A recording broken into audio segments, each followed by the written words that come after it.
Los que vivís seguros en vuestras casas caldeadas, los que os encontráis al volver por la tarde la comida caliente y los rostros amigos.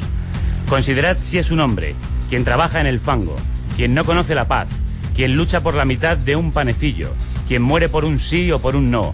Considerad si es una mujer, quien no tiene cabellos ni nombre, ni fuerzas para recordarlo, vacía la mirada y frío el regazo como una rana invernal.